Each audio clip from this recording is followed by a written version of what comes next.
আজকে আমার গায়ে হলুদ, কালকে আমার বিয়ে, তাই গায়ে হলুদ দিনের সকালে শুরু করে দিয়েছিলাম নাচানাচি। সবাই মিলে আনন্দ ফুর্তি, বিয়ে বাড়ি মানেই তো সেটাই, তাই না? আর এই দেখো, আমি তখন মেকআপ আর্টিস্ট দিদি চলে এসেছিলো, তাই আমি একটু রেডি হয়ে নিয়েছিলাম। এটা কিন্তু আমি ভেবেছিলাম যে জুয়েলারি দিয়ে সাজবো, বাট দিদি আমাকে প্রেফারেন্স করেছিল যে তুমি ফুল দিয়ে সাজো, তোমাকে বেশি ভালো লাগবে দেখ। আর এই লেহেঙ্গাটা আমার কাছে ডিজাইন করা। তোমরা যদি এরকম ডিজাইনার লেহেঙ্গা কাস্টমাইজ করতে চাও তো অবশ্যই আমার সঙ্গে কন্ট্যাক্ট করতে পারো। সেজে গুজে নিচে নেমেই পরে নিয়েছিলাম পায়ে আলতা, আর তারপরে গলায় আকন্দ ফুলের মালা।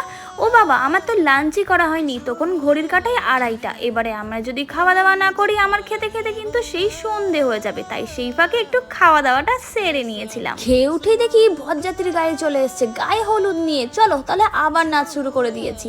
আর তারপরে আমাদের যেতে হবে লোকেশনে, কিন্তু তার আগে ফটোশ্যুট করবো না? বিয়ের তো এগুলোই স্মৃতি হিসাবে থেকে যায়, আর কি থাকে বলো তো। তো চলো ফটোশ্যুট করে আমরা যাব আবার লোকেশনে, তবে সেই ভিডিওগুলো নেক্সট ব্লগে।